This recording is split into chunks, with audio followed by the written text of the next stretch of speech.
Delta 1. Hey, ¿quién habla? Mira bien, hijo de tu puta madre. Soy Mencho, güey. Relaja tu puta gente a la verga. Soy Mencho, güey. Relaja tus putas partidas. Si no, te voy a partir tu madre. Tienes toda tu bola de perros. Te tengo identificado 30 güeyes. Hasta tus putos perros te voy a matar si no te relajas, güey. ¿Cómo ves? Ya está, señor, ahorita los bajo. Oh, no cuelgues, hijo de la verga. Te tengo ubicado en Chacala, güey. No le estoy colgando, le estoy diciendo, ahorita los bajo. Póngase bien las pilas, güey. ¿Qué se le cuesta ser amigo, cabrón? ¿Uno no se mete con ustedes para que se pasen de verga? No, señor, ahorita yo se las bajo. Pongan, mire, revíremeles a todos los hijos de su puta madre, porque todos agarran dinero y son buenos de puercos. Sí, es lo que me están ¿Se me diciendo. Que ponen a tiros o tú eres el primero que vas a marchar por ellos, León? No, señor. ¿Vale? No, señor, no se trata de eso. Váyase a la verga, porque aquí los vergazos están al 220, ya se la sabe. Y miedo no hay. No, señor, no se trata de eso. Ahorita yo lo traigo. Entonces, si quieren amistad, aquí va a tener un amigazo, cabrón. Si no, a chingar a su madre a la verga. No, yo sé, señor. Ya estoy hasta la verga de que no entiendan, loco. Señor, usted me conoce, usted sabe que yo soy amistad. Pues por eso me extraña, cabrón. Yo te entiendo, güey, pero pues no mames, yo sé que tienes gente y la familia de chingada. Verga, póngase las putas pilas. Yo lo sé, señor. Nada más no quiero que me apagues este puto teléfono. Después te voy a marcar, güey. A ver si no se relajaron a la verga, ¿eh? No, ahorita le voy a marcar. A todos en general, güey. Relájenmelos a la verga.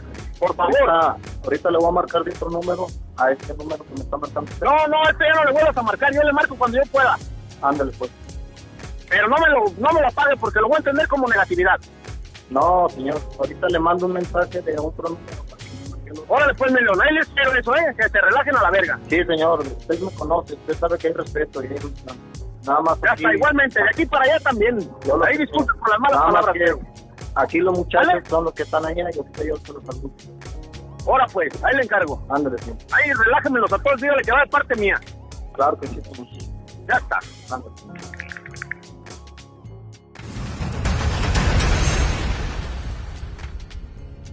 Alguien que comía en su mesa lo traicionó por $15 millones.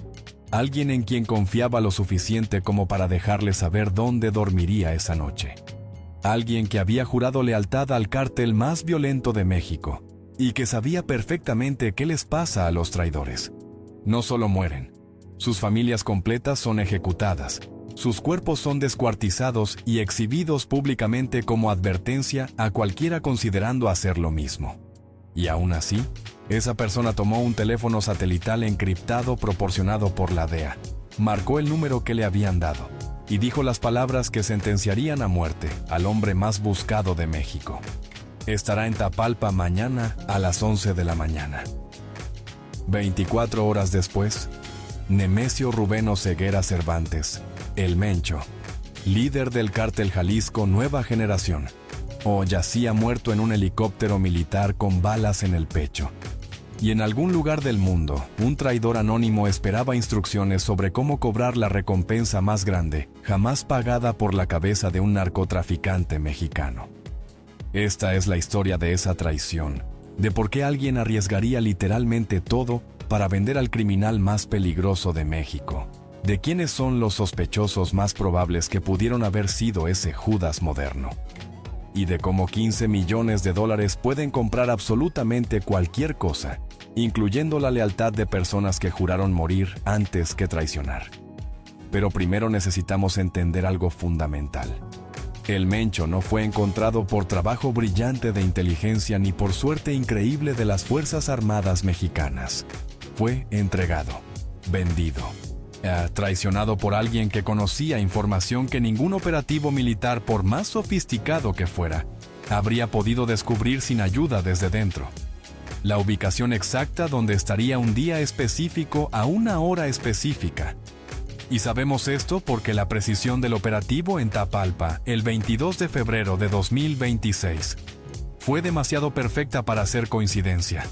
Las fuerzas especiales llegaron directamente a la casa correcta en municipio remoto de Montañas de Jalisco, sin tener que buscar, sin vigilancia previa visible, sin días de rastreo que habrían alertado a sistema de contrainteligencia del CJNGE, Simplemente aparecieron en el lugar correcto, en el momento correcto, como si alguien les hubiera dado las coordenadas GPS exactas y el horario preciso cuando objetivo estaría ahí, porque eso es exactamente lo que pasó. La historia de traiciones en el narcotráfico mexicano es tan antigua como el narcotráfico mismo, y sigue patrón predecible que se repite generación tras generación, sin importar cuán poderoso sea el capo o cuán brutal sea con traidores. Todos los grandes narcotraficantes de la historia moderna de México fueron eventualmente capturados o muertos, gracias a información proporcionada por alguien cercano, que decidió que beneficios de traicionar superaban riesgos masivos de hacerlo. Miguel Ángel Félix Gallardo, el padrino fundador del Cártel de Guadalajara, fue traicionado por sus propios lugartenientes, que querían dividir su imperio entre ellos. Los hermanos Arellano Félix fueron capturados uno por uno durante años. 2000 gracias a red de informantes que autoridades cultivaron dentro del Cártel de Tijuana, pagando a sicarios de bajo nivel para que delataran a sus jefes. Joaquín El Chapo Guzmán fue capturado en 2016 en Los Mochis, porque alguien dentro del Cártel de Sinaloa proporcionó información sobre casa de seguridad donde se escondía después de su escape espectacular de prisión año anterior. Ismael El Mayo Zambada fue entregado literalmente en bandeja de plata a autoridades estadounidenses en 2024 por Joaquín Guzmán López, hijo de su socio de décadas El Chapo, quien lo engañó haciéndole creer que volarían a reunión de negocios, pero en realidad lo llevó directo a arresto en Texas. El patrón es claro y brutal.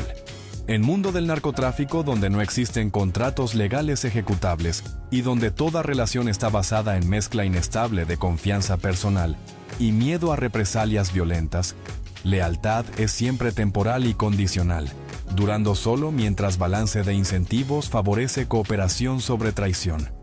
Pero ese balance puede cambiar rápidamente cuando presión de autoridades se intensifica, cuando recompensas ofrecidas se vuelven lo suficientemente grandes como para cambiar vidas de múltiples generaciones, cuando lugartenientes ambiciosos calculan que pueden tomar poder si líder actual desaparece, o cuando miembros del cártel cansados de violencia constante ven oportunidad de escapar con fortuna garantizada bajo protección gubernamental. Y una vez que balance se inclina hacia traición, es solo cuestión de tiempo y de oportunidad antes de que alguien tome decisión de contactar a autoridades y comenzar proceso que eventualmente resultará en captura o muerte del capo, sin importar cuántas precauciones haya tomado para protegerse. En caso específico de El Mencho, la recompensa de $15 millones ofrecida por gobierno estadounidense era una de las más altas jamás puestas sobre cabeza de criminal, equivalente a lo ofrecido por El Chapo, y superada históricamente solo por recompensas por terroristas como Osama Bin Laden. $15 millones no es cantidad abstracta, es fortuna que literalmente cambia todo.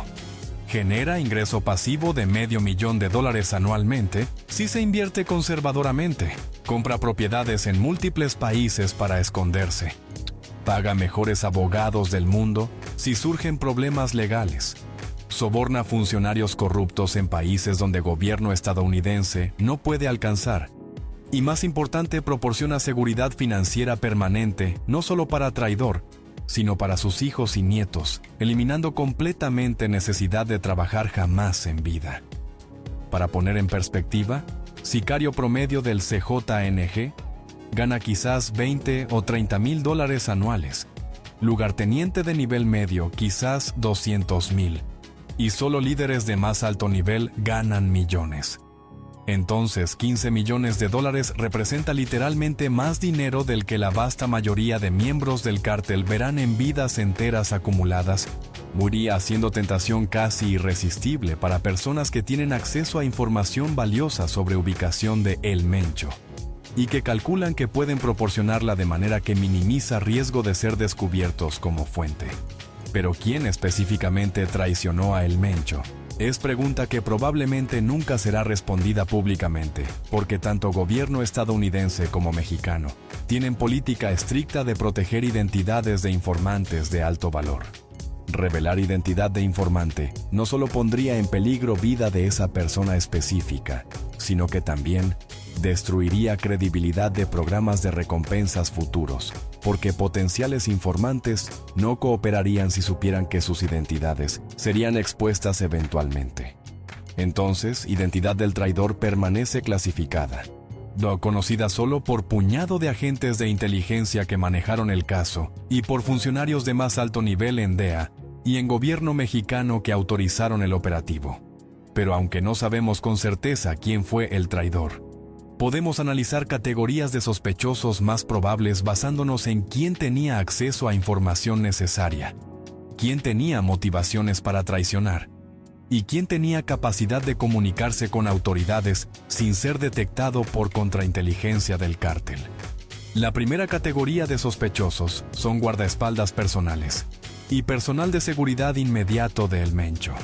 Estas personas por definición estaban con él constantemente, conocían sus movimientos entre casas de seguridad, sabían exactamente dónde estaría en momentos específicos, y tenían conocimiento de rutinas y de medidas de seguridad que protegían al líder del cártel.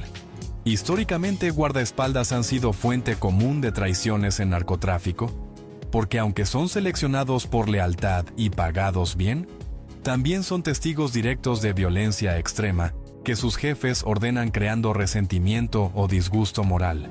Están constantemente en peligro de morir en tiroteos con autoridades o con rivales simplemente por estar cerca de persona que protegen, y frecuentemente tienen familias propias cuya seguridad pueden negociar con autoridades a cambio de cooperación. En operativo de Tapalpa específicamente, 7 sicarios que protegían a El Mencho murieron en enfrentamiento y 2 fueron capturados vivos. Sí, es posible que uno de los capturados fuera precisamente la persona que había proporcionado información previa sobre ubicación permitiendo que operativo fuera ejecutado con tal precisión. Pero teoría de guardaespaldas como traidor tiene debilidades significativas. Personas en esas posiciones típicamente no tienen acceso directo a agentes de DEA o de inteligencia mexicana de nivel suficientemente alto como para negociar protección y recompensa por información. Y proceso de construir relación de confianza con informante potencial toma tiempo que guardaespaldas rotando constantemente no tendrían. Más probable es que si guardaespaldas fue traidor, fue reclutado durante periodo extendido por agentes que establecieron contacto inicial quizás durante arresto aparentemente rutinario en checkpoint, que le proporcionaron medio seguro de comunicación como teléfono satelital encriptado, que recopilaron información gradualmente durante meses, verificando credibilidad del informante, y que finalmente recibieron el dato crítico sobre ubicación exacta de El Mencho en Tapalpa. Ese día específico que permitió ejecutar operativo con precisión quirúrgica, que habría sido imposible sin inteligencia humana de alguien en círculo íntimo. La segunda categoría de sospechosos son lugartenientes de nivel medio o alto dentro del CJNG que controlaban operaciones en estados o regiones específicas y que tenían ambiciones de tomar control completo de sus territorios sin tener que responder al liderazgo central en Jalisco. En organización tan grande y dispersa geográficamente como CJNG, que opera en prácticamente todos estados de México y en docenas de países, siempre existen tensiones entre líderes regionales y liderazgo central sobre distribución de ganancias, sobre estrategias de expansión territorial y sobre nivel de violencia que debe ser empleado en diferentes situaciones. Es posible que algún lugarteniente calculó que con El Mencho muerto podría independizarse completamente, estableciendo su propia organización en territorio que ya controlaba sin tener que compartir ganancias con liderazgo central del CJNG. Cálculo que, aunque extremadamente arriesgado, podría ser racional si lugarteniente creía que fragmentación del cártel después de muerte de su líder fundador le daría ventana de oportunidad para consolidar poder antes de que nuevo liderazgo central emergiera. Evidencia circunstancial que apoya esta teoría incluye hecho de que reacción violenta coordinada, que CJNG lanzó después de muerte de El Mencho, con 252 bloqueos en 20 estados, no fue participada uniformemente por todos líderes regionales del cártel, con algunos notablemente ausentes de represalias que otros organizaron. Esta ausencia podría indicar que estaban distanciándose de operaciones centrales, anticipando fragmentación inminente, o peor, que habían sido parte de conspiración para entregar a El Mencho y no querían participar en violencia que eventualmente podría ser dirigida contra ellos mismos una vez que el resto del cártel descubriera traición. Pero teoría del lugarteniente traidor también tiene debilidades, porque personas en esas posiciones están bajo vigilancia constante de contrainteligencia interna del cártel, específicamente para prevenir traiciones. Porque tienen mucho que perder si traición falla, ya que El Mencho habría ordenado ejecuciones no solo de traidor, sino de toda su familia extendida como advertencia brutal. Y porque históricamente, lugartenientes que han traicionado a jefes frecuentemente terminan muertos ellos mismos por represalias de facción leal al jefe asesinado, o por rivales que los usan para información y después los eliminan para evitar que hablen más. La tercera categoría, y quizás la más controversial, es familia directa de El Mencho. Su hijo Rubén Oseguera González, conocido como El Menchito, fue capturado en México en 2015. Extraditado a Estados Unidos y sentenciado a cadena perpetua en marzo de 2025 por cargos de narcotráfico y de liderazgo del CJNG durante años que su padre estuvo escondido. Desde perspectiva de hijo enfrentando resto de su vida en prisión federal estadounidense, proporcionar información sobre ubicación y operaciones de su padre, a cambio de reducción significativa de sentencia, sería intercambio racional aunque emocionalmente devastador.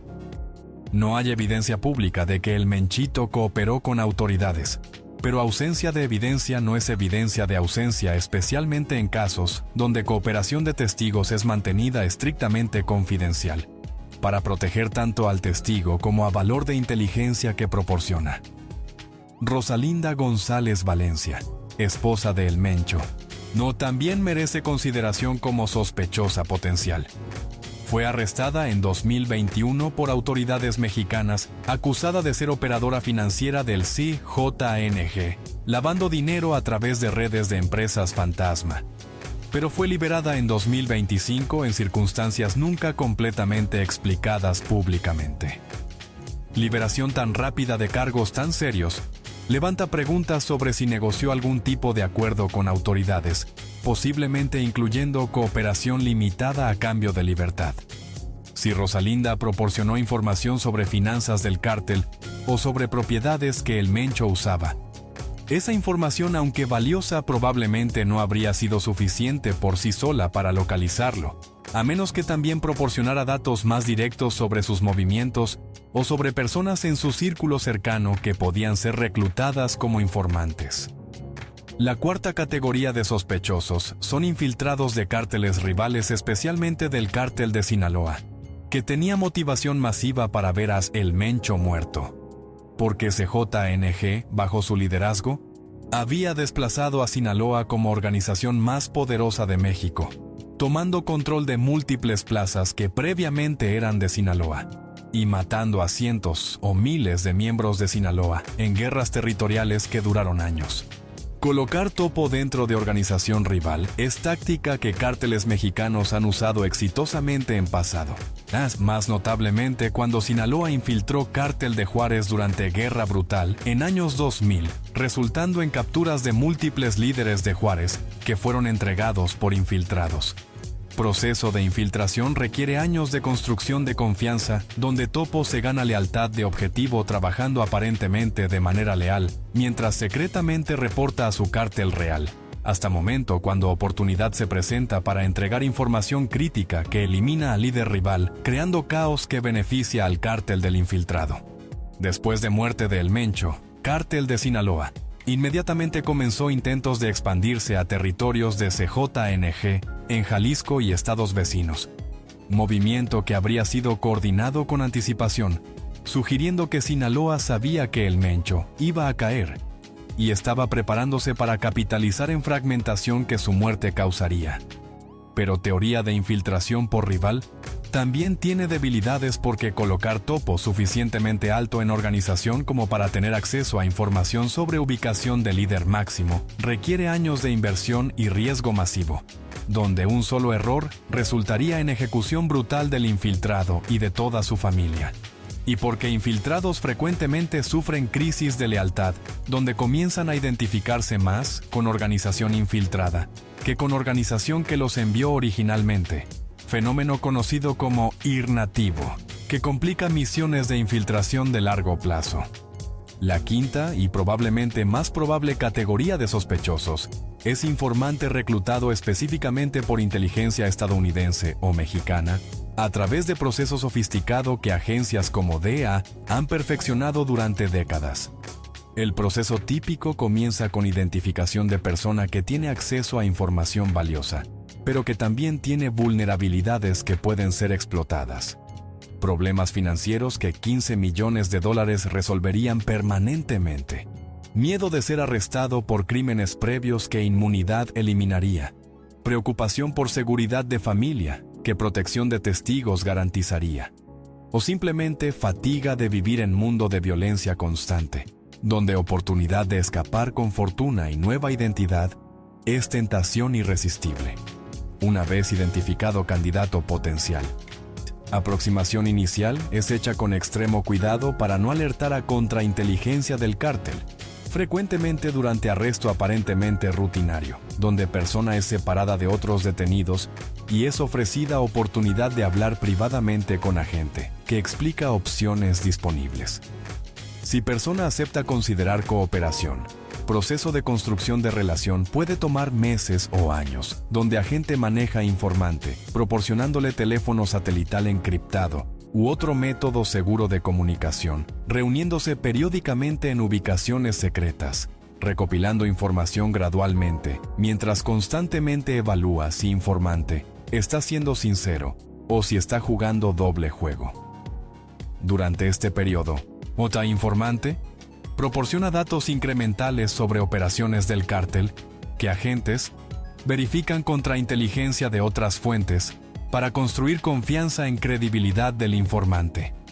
Eventualmente, cuando confianza es suficiente y cuando informante tiene información crítica sobre ubicación de objetivo de alto valor como el Mencho, agente autoriza operativo basado en esa inteligencia humana, que sería imposible obtener a través de vigilancia electrónica o de otros medios técnicos. El éxito del operativo en Tapalpa sugiere fuertemente este tipo de inteligencia humana de largo plazo, porque precisión con que fuerzas mexicanas localizaron casa exacta donde el Mencho estaría ese día específico, habría requerido información de alguien que conocía no solo área general donde operaba, sino ubicación específica y timing exacto, y tipo de información que solo alguien en círculo inmediato podría proporcionar. El hecho de que operativo fue ejecutado en medio de mañana de día ordinario también sugiere que fue basado en dato específico sobre cuándo estaría ahí, en lugar de vigilancia prolongada que habría alertado a sistema de seguridad del cártel. Y timing del operativo apenas días después de que inteligencia fue probablemente proporcionada, indica que agentes actuaron rápidamente una vez que tuvieron información crítica, minimizando ventana donde informante podría ser descubierto por cártel antes de que operativo fuera ejecutado. La pregunta de si informante que proporcionó información sobre el Mencho logrará cobrar $15 millones y sobrevivir suficientemente largo para disfrutarlos es compleja. Sí, programa de recompensas de narcóticos del Departamento de Estado tiene requisitos específicos que deben cumplirse antes de pago. Información debe llevar directamente a arresto o condena de objetivo. Informante debe cooperar completamente con investigación. E informante debe calificar para programa de protección de testigos si su seguridad está en riesgo. En caso de El Mencho que murió durante operativo en lugar de ser capturado vivo, requisitos pueden ser más flexibles porque aunque no haya arresto formal ni posibilidad de condena, operativo claramente resultó en eliminación del objetivo que era propósito último del programa. Históricamente, gobierno estadounidense ha pagado recompensas en casos donde objetivos murieron durante capturas si información de informante fue crucial. Y dado que el Mencho era objetivo de máxima prioridad con recompensa de 15 millones, es probable que el gobierno esté dispuesto a pagar cantidad completa o porcentaje significativo.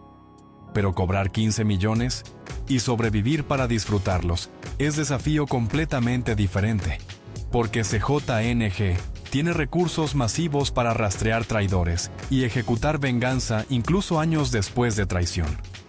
El informante, si su identidad es descubierta, será objetivo número 1 de organización que dedicará recursos ilimitados a encontrarlo sin importar dónde esté escondido, incluso si está en Estados Unidos bajo protección de testigos. La historia está llena de casos de informantes colocados en programas de protección con nuevas identidades, que eventualmente fueron encontrados y asesinados, porque cárteles tienen redes de contactos en Estados Unidos que pueden ser activadas para rastrear personas que han desaparecido. El caso más famoso son informantes que testificaron contra Pablo Escobar en Colombia durante años 90, varios de los cuales fueron asesinados años después, a pesar de vivir bajo nuevas identidades en países extranjeros porque Cártel de Medellín dedicó recursos masivos a rastrearlos. Por esta razón, Informante Inteligente habría negociado no solo recompensa, sino también admisión a programa de protección de testigos estadounidense que, aunque no perfecto, es significativamente más seguro que programa mexicano conocido por filtraciones a cárteles. Y habría insistido en que toda familia inmediata fuera incluida, porque CJNG definitivamente intentaría matar familiares como venganza, y habría demandado nuevas identidades completamente fabricadas que les permitirían vivir en cualquier parte de Estados Unidos, o incluso en otro país, si consideran que Estados Unidos está demasiado cerca de México. Algunos informantes de máximo valor han sido reubicados a países tan lejanos como Australia o Nueva Zelanda, bajo acuerdos con gobiernos que aceptan testigos protegidos estadounidenses a cambio de cooperación de inteligencia, arreglos que proporcionan seguridad adicional, poniendo océanos entre informante y organización que lo busca. El análisis de evidencia específica del operativo en Tapalpa proporciona pistas adicionales sobre naturaleza de traición, aunque autoridades han sido extremadamente cuidadosas de no revelar detalles que expondrían identidad del informante. El hecho de que operativo fue en Tapalpa, municipio remoto en montañas en lugar de Guadalajara o Ciudad Grande donde el Mencho también pasaba tiempo, sugiere que informante tenía conocimiento detallado de rutinas de movimiento y sabía que estaría en esa ubicación específica ese día específico. El timing en mitad de mañana también indica que no fue resultado de vigilancia prolongada, sino de inteligencia específica sobre cuándo estaría ahí. Y capacidad de fuerzas especiales de llegar directamente a casa correcta, sin tener que buscar, demuestra que tenían información precisa, no solo de área general, sino de dirección exacta. La reacción violenta masiva del CJNG, después de muerte del Mencho, también proporciona pistas indirectas. Los 252 bloqueos en 20 estados fueron coordinados desde niveles altos del cártel, pero participación no fue uniforme con algunos líderes regionales notablemente ausentes. En semanas posteriores, hubo reportes no confirmados de ejecuciones de miembros del CJNG en Jalisco, que algunos analistas interpretaron como liquidación interna de sospechosos de traición. Proceso común en cárteles después de captura o muerte del líder, cuando organización intenta identificar y eliminar infiltrados. Estos asesinatos sugieren que dentro del CJNG saben o sospechan que fue traición desde dentro y están buscando activamente al culpable, aunque probablemente nunca lo encontrarán con certeza, porque informante, si fue manejado profesionalmente, ya habría desaparecido bajo protección gubernamental antes de que operativo fuera ejecutado. Para entender psicología de convertirse en traidor, necesitamos considerar proceso de decisión que persona atraviesa antes de tomar paso final de proporcionar información crítica.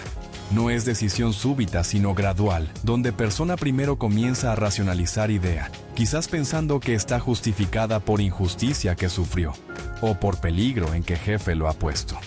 Después comienza a explorar mentalmente cómo podría ejecutar traición sin ser descubierto, imaginando escenarios y evaluando riesgos.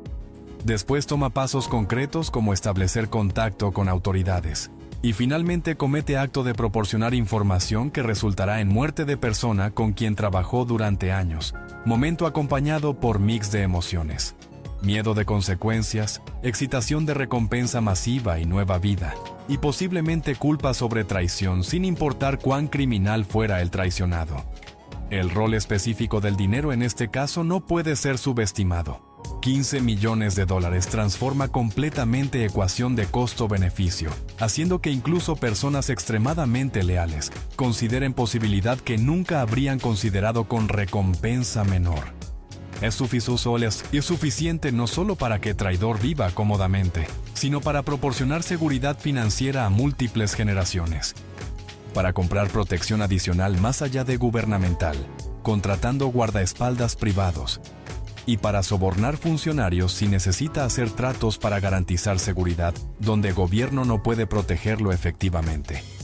15 millones invertidos conservadoramente generan ingreso pasivo de $500,000 anualmente, sin tocar principal, más que suficiente para vivir extremadamente bien en cualquier parte del mundo, indefinidamente.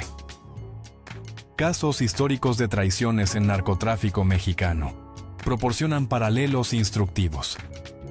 Arturo Beltrán Leiva fue traicionado en 2009 por su guardaespaldas, Edgar Valdés Villarreal La Barbie, quien proporcionó ubicación a Marina resultando en muerte de Arturo en tiroteo brutal. La Barbie quería tomar control del cártel, pero fue capturado apenas 2 años después, demostrando que traicionar a jefe no garantiza que traidor tomará su lugar. Osiel Cárdenas Guillén del Golfo fue capturado en 2003, después de que lugartenientes cansados de su liderazgo errático proporcionaron información a DEA. Y caso más reciente de El Mayo. Zambada en 2024 fue traición espectacular por Joaquín Guzmán López, quien lo engañó llevándolo directo a arresto en Texas. Traición que desencadenó guerra interna masiva en Cártel de Sinaloa, con cientos de muertes demostrando que traiciones tienen consecuencias no intencionadas que desestabilizan organizaciones completas. El patrón que emerge es que traiciones exitosas típicamente involucran personas cercanas con acceso regular a información, con motivaciones mixtas que combinan elementos financieros y personales, que han planeado durante meses o años, esperando momento óptimo, y que han negociado previamente garantías de protección y recompensa, que hacen riesgo masivo valer la pena, comparado con alternativa de continuar en organización, donde eventualmente podrían ser arrestados o ejecutados por rivales o por su propio jefe en momentos de paranoia. Y suscríbete ahora, porque continuamos investigando las verdades ocultas del narcotráfico mexicano. Las traiciones que cambian historia, los secretos que algunos prefieren llevar a tumba, y las preguntas que autoridades no quieren responder, sobre cómo exactamente capturan a criminales más buscados del mundo, y cuánto de ese éxito depende de traiciones desde dentro. La pregunta filosófica más profunda que Caso de Traición de El Mencho plantea es sobre naturaleza de lealtad en mundo criminal, donde no existen contratos ejecutables legalmente. En economía legal, empleados son leales porque están vinculados por contratos ejecutables en cortes, porque tienen expectativa de ser tratados justamente según leyes laborales, y porque mercado les proporciona opciones alternativas de empleo sin temer por vidas. Pero en narcotráfico ninguna de estas protecciones existe. No hay contratos escritos regulando relación entre capo y subordinados. No hay cortes donde subordinado puede demandar. No hay alternativas legales de empleo pagando salarios comparables. Y no hay manera de renunciar pacíficamente, porque saber demasiado sobre operaciones significa que exmiembro es amenaza permanente. A razón por cual cárteles frecuentemente ejecutan a miembros intentando retirarse, incluso si no han hecho nada justificando ejecución, más allá de querer salir del negocio. En ese contexto de ausencia completa de protecciones legales o institucionales, lealtad entre narcotraficantes está basada fundamentalmente en 2 factores. Beneficio mutuo, donde cada parte gana más cooperando que traicionando al menos a corto plazo. Y miedo a represalias, donde costo de traicionar es tan alto que incluso cuando sería beneficioso financieramente, el riesgo es demasiado grande para justificarlo. Pero ambos factores son inestables, porque beneficio mutuo cambia conforme circunstancias evolucionan, y poder relativo cambia. Y porque miedo a represalias disminuye. Si traidor cree que puede desaparecer efectivamente bajo protección gubernamental antes de que organización descubra su identidad. Cuando estos dos factores manteniendo lealtad se debilitan suficientemente, traición se vuelve no solo posible sino probable, especialmente cuando incentivos financieros masivos como 15 millones de dólares son agregados inclinando balance decisivamente hacia traición. El caso de El Mencho específicamente ilustra fragilidad fundamental de lealtad en organizaciones criminales porque a pesar de haber construido uno de cárteles más poderosos en historia de México, a pesar de haber usado violencia extrema para mantener disciplina y aterrorizar enemigos, y a pesar de haber evadido captura durante 15 años demostrando capacidad excepcional de seguridad operacional, eventualmente fue traicionado por alguien cercano que decidió que beneficios superaban riesgos. Esta traición no fue resultado de debilidad ni error operacional, sino resultado inevitable de naturaleza misma de narcotráfico, donde ausencia de instituciones regulando relaciones significa que lealtad es siempre temporal y condicional, dependiente de balance constantemente cambiante, que puede inclinarse en cualquier momento hacia traición, cuando circunstancias se alinean. La identidad específica del traidor probablemente nunca será revelada públicamente, porque gobiernos tienen política estricta de proteger informantes de alto valor, tanto para mantener credibilidad de programas de recompensas, como para alentar futuros informantes a cooperar sin miedo de exposición. Pero dentro del CJNG, búsqueda de traidor, probablemente ya comenzó y continuará durante años con líderes analizando quién tenía acceso a información sobre ubicación ese día específico, quién actuó sospechosamente en semanas previas, quién desapareció después sin dejar rastro, y quién tenía motivaciones o vulnerabilidades explotables. Algunos sospechosos probablemente ya fueron ejecutados en proceso de eliminar potenciales traidores, antes de que proporcionen información adicional sobre nuevos líderes, asumiendo control. Y otros viven con miedo constante sabiendo que podrían ser próxima víctima de paranoia del cártel, incluso si no tuvieron nada que ver con traición original. El impacto de traición en dinámica interna del CJNG será profundo y duradero, porque desconfianza que genera entre líderes restantes complica enormemente cualquier intento de reorganización coordinada después de pérdida del jefe. Cada líder regional ahora sospecha de otros líderes preguntándose quién pudo haber sido traidor y quién podría traicionar en futuro si presión aumenta o si recompensas son ofrecidas. Esta atmósfera de desconfianza hace difícil coordinar operaciones complejas. Hace peligroso reunirse personalmente porque reuniones podrían ser infiltradas o grabadas. Y hace casi imposible construir tipo de confianza necesaria para mantener organización unificada, operando eficientemente. Como resultado, es probable que CJNG se fragmente gradualmente en múltiples organizaciones más pequeñas controladas por líderes regionales que deciden operar independientemente en lugar de arriesgar ser traicionados por supuestos aliados en liderazgo central. Esta fragmentación sería resultado directo de traición que mató a El Mencho, porque demuestra que incluso organización más poderosa y más violenta puede ser penetrada desde dentro, que incluso personas más cercanas al líder pueden ser compradas o intimidadas para cooperar con autoridades, y que por lo tanto, única manera de estar verdaderamente seguro es minimizar dependencia en otros, reduciendo tamaño y alcance de organización, hasta punto donde se convierte en operación pequeña y contenible, en lugar de imperio criminal, extendido por docenas de países.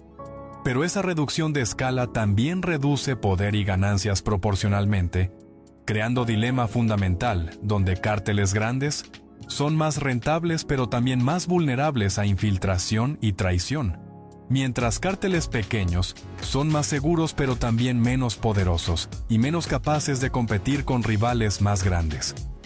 El rol que gobierno estadounidense jugó específicamente a través de programa de recompensas y de manejo de informante merece análisis adicional, porque representa aproximación fundamentalmente diferente a combate contra narcotráfico comparada con estrategia militarizada que México ha seguido durante décadas. En lugar de intentar capturar narcotraficantes a través de operativos militares masivos, que frecuentemente resultan en tiroteos brutales con múltiples muertes, aproximación de inteligencia humana se enfoca en reclutar personas dentro de organizaciones criminales, proporcionándoles incentivos masivos para traicionar a sus jefes. Esta aproximación es potencialmente más efectiva porque usa ambición, codicia y miedo de criminales contra ellos mismos, creando incentivos donde miembros de cártel tienen razón para entregar a sus propios líderes, en lugar de protegerlos. Pero aproximación de inteligencia humana también es moralmente más complicada que aproximación militar, porque explota vulnerabilidades de personas frecuentemente desesperadas o aterrorizadas, porque crea situaciones donde informantes pueden estar proporcionando información bajo coacción o amenazas contra familias más que por decisión genuinamente libre. Y porque deja informantes en peligro permanente de represalias, incluso después de haber cumplido su parte del trato con gobierno. El informante que entregó a El Mencho, si es descubierto, será torturado y ejecutado brutalmente junto con toda su familia sin importar cuánta protección gobierno le haya proporcionado. Y esa persona vivirá el resto de su vida, sabiendo que está permanentemente en peligro, sin posibilidad real de seguridad completa, porque cárteles tienen recursos y paciencia para perseguir venganza durante décadas. Esta realidad crea pregunta ética sobre si es justificable que gobierno ponga personas en ese tipo de peligro permanente, a cambio de información sobre criminales, sin importar cuán valiosa sea esa información. Algunos argumentan que personas trabajando para cárteles han elegido voluntariamente vida criminal, y por lo tanto aceptan riesgos que vienen con ella, incluyendo posibilidad de ser reclutados como informantes, que información que proporcionan puede salvar vidas inocentes, previniendo violencia que cárteles habrían cometido, y que recompensas masivas y protección gubernamental son compensación adecuada por riesgos que informantes asumen. Otros argumentan que el gobierno está esencialmente usando personas como instrumentos desechables en guerra contra drogas sin preocupación genuina por bienestar de largo plazo de informantes que son abandonados a su suerte una vez que han proporcionado información valiosa. Y que naturaleza coercitiva de muchos reclutamientos, donde personas son amenazadas con cargos criminales a menos que cooperen, hace que voluntariedad de cooperación sea cuestionable. La realidad probablemente está en algún punto intermedio donde algunos informantes cooperan genuinamente voluntariamente atraídos por recompensas masivas y oportunidad de escapar vida criminal, mientras otros son esencialmente coaccionados a través de amenazas o manipulación de circunstancias donde cooperación parece ser única opción viable. En caso específico del informante que entregó a El Mencho, sin conocer detalles de cómo fue reclutado o qué motivaciones tenía, no podemos juzgar si su traición fue acto moral justificable de ayudar a eliminar criminal peligroso, responsable de miles de muertes, o si fue simplemente acto egoísta de codicia, donde persona vendió a su jefe por dinero sin consideración, por consecuencias morales de su acción. El legado de esta traición específica en historia del narcotráfico mexicano será significativo porque marca fin simbólico de era de grandes capos tradicionales que construyeron imperios criminales durando décadas. Con el Chapo en prisión cumpliendo cadena perpetua, con el Mayo arrestado y extraditado, con Rafael Caro Quintero capturado, y ahora con el Mencho muerto gracias a traición desde dentro. Ya no quedan narcotraficantes de esa generación que se convirtieron en leyendas casi míticas, admiradas y temidas por millones. La era que viene será probablemente de organizaciones más fragmentadas, lideradas por personas más jóvenes menos carismáticas, que operan de manera más descentralizada específicamente para evitar tipo de vulnerabilidad a traición que grandes capos personalizados enfrentan cuando concentran poder y información en sus propias manos. Esta descentralización hará más difícil para autoridades identificar y capturar líderes pero también hará más difícil para cárteles coordinar operaciones complejas y mantener control sobre territorios extensos, potencialmente resultando en violencia aumentada, conforme múltiples grupos fragmentados compiten por control de mismos recursos, pero con capacidad reducida de cualquier organización individual de imponer orden a través de fuerza superior.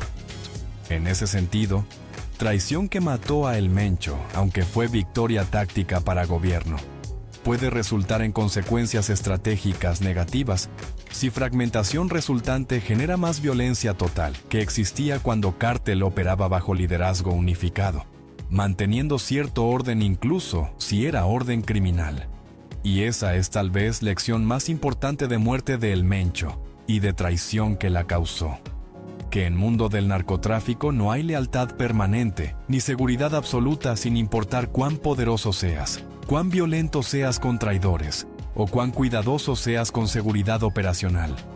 Eventualmente, alguien que conoces y en quien confías te traicionará porque incentivos para hacerlo son demasiado grandes, porque riesgos pueden ser mitigados con protección gubernamental, y porque naturaleza humana es que cuando está ofrecida oportunidad de cambiar completamente vida a través de una sola traición, algunas personas siempre tomarán esa oportunidad sin importar consecuencias morales o éticas. El Mencho lo sabía. Vivió 15 años con ese conocimiento. Estructuró toda su seguridad alrededor de minimizar número de personas conociendo sus movimientos. Y aún así, no fue suficiente porque al final, alguien en quien tuvo que confiar decidió que $15 millones y nueva vida valían más que lealtad a jefe, que aunque era poderoso también era mortal, y eventualmente iba a caer haciendo que lealtad fuera apuesta perdedora a largo plazo. Descansa en paz o en lo que sea que venga después. Informante anónimo que traicionó al hombre más peligroso de México a cambio de $15 millones y oportunidad de comenzar nueva vida, sabiendo que vivirás resto de tus días mirando sobre tu hombro, cambiando rutinas constantemente para evitar ser rastreado, confiando en nadie completamente, porque aprendiste que confianza es debilidad explotable, y llevando peso psicológico de haber causado muerte de persona con quien trabajaste durante años, y de saber que cientos o miles murieron en violencia, que siguió parcialmente debido a tu decisión. Ese es precio real de traición que va mucho más allá de 15 millones en cuenta bancaria. Vivir permanentemente en exilio de todo lo que conocías, con nueva identidad que nunca se sentirá tuya. En constante estado de hipervigilancia esperando día cuando CJNG finalmente te encuentre a pesar de precauciones gubernamentales. Porque sabes mejor que nadie que cárteles mexicanos nunca olvidan ni perdonan traiciones, y que tienen recursos casi ilimitados para perseguir venganza durante décadas, sin importar dónde estés o cuánto tiempo haya pasado, desde que entregaste información llevando a muerte de El Mencho en helicóptero militar, ese febrero de 2026 que cambió historia del narcotráfico mexicano para siempre. La anatomía específica de cómo probablemente se desarrolló el reclutamiento del informante que entregó a El Mencho merece análisis detallado, porque ilustra proceso sofisticado que agencias de inteligencia han perfeccionado. Primera fase habría sido identificación de candidato potencial, probablemente a través de análisis de interceptaciones de comunicaciones del CJNG, de reportes de informantes de nivel bajo proporcionando información general sobre estructura del cártel, o de vigilancia de personas en círculo cercano de El Mencho, identificando aquellas con vulnerabilidades explotables. Agentes habrían creado perfil psicológico del candidato, evaluando motivaciones potenciales, presiones financieras, miedos sobre seguridad propia o de familia, resentimientos contra liderazgo del cártel, y cualquier otro factor que podría ser usado como palanca para convencerlo de cooperar. Segunda fase. Habría sido aproximación inicial extremadamente cuidadosa para no alertar al candidato de manera que pudiera reportar contacto a contrainteligencia del cártel. Esto frecuentemente se hace a través de arresto aparentemente rutinario en checkpoint militar, donde persona es detenida junto con otros, pero después es separada y llevada a sala privada, donde agente de DEA o de inteligencia mexicana trabajando con DEA lo espera. La conversación inicial sería casual preguntando sobre vida del detenido, sobre su familia, sobre sus preocupaciones, estableciendo rapport humano antes de mencionar posibilidad de cooperación. Agente explicaría que autoridades saben que trabaja para CJNG, que tiene información sobre operaciones del cártel, que enfrenta potencialmente años en prisión si es procesado por crímenes que seguramente ha cometido, pero que hay alternativa donde podría ayudar a autoridades, a cambio de inmunidad y eventualmente de recompensa significativa. Si persona muestra interés inicial sin rechazar inmediatamente propuesta o sin indicar que reportará conversación a superiores en cártel, agente procedería a tercera fase, que sería construcción gradual de relación durante periodo extendido. Persona sería liberada del checkpoint sin cargos pero con método de contacto seguro. Típicamente teléfono satelital encriptado que puede comunicarse sin pasar por torres celulares mexicanas que cártel podría monitorear. O número de WhatsApp o Signal que usa encriptación end-to-end.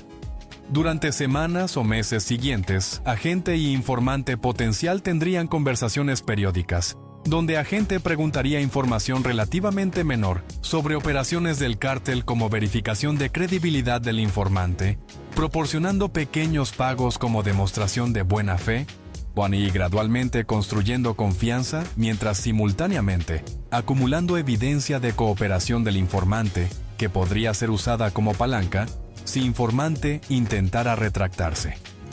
Cuarta fase sería escalada, donde agente comenzaría a pedir información más sensible sobre ubicaciones de líderes de alto nivel del cártel, sobre planes de operaciones mayores, sobre envíos grandes de drogas.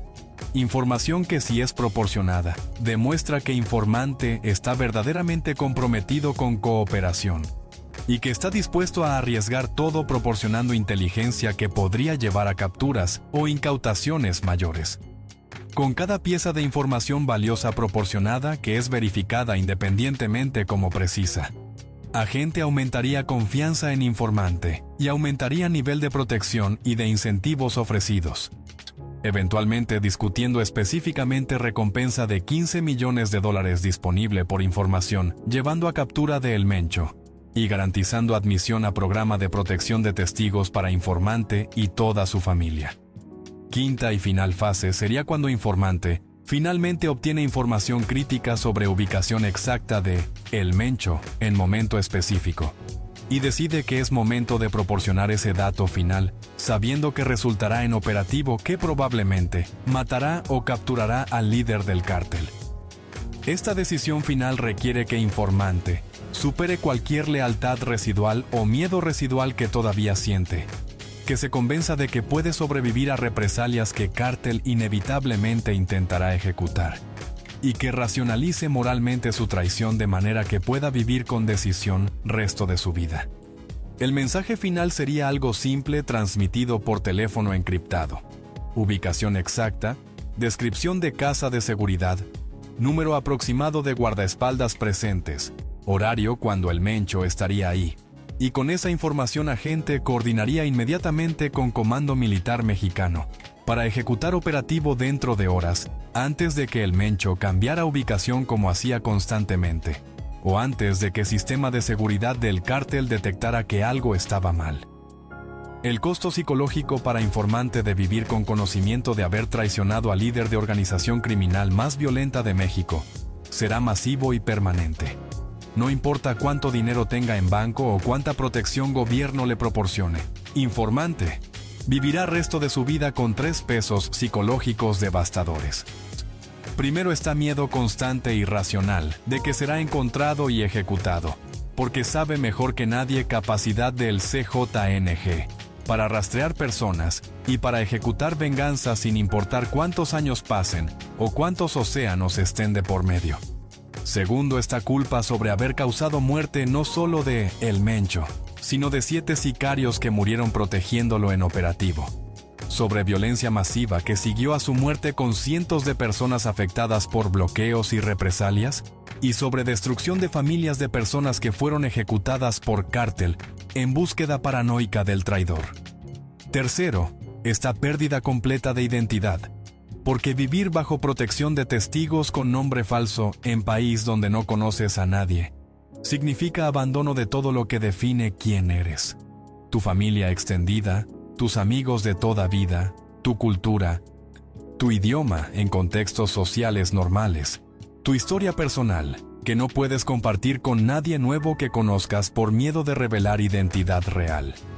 Este costo psicológico es razón por cual muchos informantes de alto valor eventualmente desarrollan problemas severos de salud mental, incluyendo depresión, ansiedad, abuso de sustancias y en algunos casos suicidio, porque aislamiento y miedo constante de vida en protección de testigos se vuelven insoportables, incluso con seguridad financiera garantizada.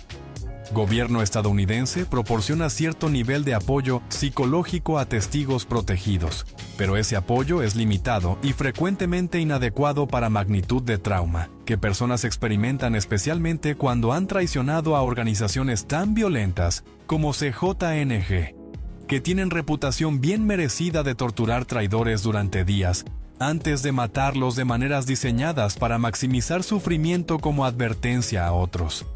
La pregunta de si traidor que entregó a El Mencho tomó decisión correcta desde perspectiva moral es imposible de responder definitivamente sin conocer circunstancias específicas que lo motivaron. Si fue reclutado bajo coacción donde autoridades amenazaron con arrestar a su familia a menos que cooperara. Ahí entonces, su decisión de traicionar no fue verdaderamente libre, y culpa moral recae más en autoridades que lo manipularon que en él personalmente. Si cooperó voluntariamente motivado puramente por codicia de 15 millones, sin consideración por consecuencias de su acción, entonces es difícil verlo como algo más que acto egoísta de traición sin justificación moral. Pero si cooperó porque estaba genuinamente horrorizado por violencia que El Mencho ordenaba contra personas inocentes, y vio oportunidad de detener esa violencia mientras simultáneamente escapaba de vida criminal que odiaba pero de la cual no veía salida. Entonces hay argumento de que su traición, aunque todavía problemática en muchos aspectos, fue acto con elemento de justificación moral de intentar prevenir daño mayor. La realidad es probablemente mezcla compleja de todas estas motivaciones donde informante tenía razones financieras, razones personales de resentimiento contra El Mencho o contra organización, razones morales sobre violencia de la cual era testigo, y razones prácticas de miedo de ser arrestado o ejecutado si continuaba trabajando para cártel. Humanos raramente actúan por motivos puros completamente altruistas o completamente egoístas, sino que nuestras decisiones, especialmente decisiones mayores como traicionar a empleador criminal, reflejan mezcla de consideraciones múltiples que racionalizamos post facto, para justificar moralmente acciones que tomamos por razones más complicadas que admitimos a nosotros mismos o a otros. El impacto de esta traición específica en futuro del combate contra narcotráfico en México será significativo porque demuestra efectividad de aproximación de inteligencia humana comparada con aproximación militarizada tradicional. Durante el sexenio de Felipe Calderón de 2006 a 2012. México siguió estrategia de confrontación directa con cárteles, usando ejército para ejecutar operativos masivos contra organizaciones criminales. Estrategia que resultó en capturas de múltiples capos, pero también en violencia masiva con más de 100,000 muertes durante ese periodo, sin reducción significativa en poder de cárteles, porque cuando líderes eran capturados, simplemente eran reemplazados por otros igualmente violentos. Ni el sexenio de Andrés Manuel López Obrador, de 2018 a 2024, siguió estrategia opuesta de abrazos no balazos, priorizando programas sociales sobre confrontación militar. Estrategia que administración Trump criticó como permitiendo que cárteles se fortalecieran durante ese periodo. Con llegada de Claudia Sheinbaum a presidencia en 2024, ha habido cambio hacia aproximación que combina elementos de ambas estrategias previas. Continuar programas sociales atacando causas raíces de reclutamiento de cárteles, mientras simultáneamente, usando inteligencia sofisticada particularmente, cooperación con agencias estadounidenses para identificar y capturar líderes de cárteles de manera más efectiva que operativos militares masivos de Era Calderón, pero más agresiva que aproximación de AMLO. Operativo que mató a El Mencho representa perfectamente esta nueva aproximación híbrida, donde inteligencia proporcionada por informante reclutado por DEA fue usada por fuerzas mexicanas para ejecutar operativo quirúrgico, eliminando líder de cártel más peligroso sin violencia colateral masiva, que operativos menos precisos habrían causado. Si esta aproximación será más exitosa a largo plazo que estrategias previas, depende de si gobierno mexicano puede sostener nivel de cooperación con agencias estadounidenses necesario para reclutar y manejar informantes de alto valor, mientras simultáneamente respetando soberanía mexicana, que es preocupación política constante en país con historia de intervenciones estadounidenses. También depende de si fragmentación de cárteles, que probablemente resultará de capturas de líderes principales como El Mencho, reduce violencia total como algunos esperan, o la aumenta como otros temen, conforme grupos más pequeños compiten violentamente por control de territorios previamente controlados por organizaciones unificadas más grandes. En conclusión, la traición que llevó a muerte de El Mencho representa momento definitorio en guerra contra narcotráfico en México, demostrando que incluso narcotraficantes más poderosos y paranoides pueden ser penetrados desde dentro cuando incentivos correctos son ofrecidos a personas con acceso correcto a información crítica. Pero también demuestra costo humano masivo de esa aproximación, tanto para informantes que viven resto de vidas en miedo y aislamiento, como para víctimas inocentes de violencia que frecuentemente resulta de capturas de líderes de cárteles.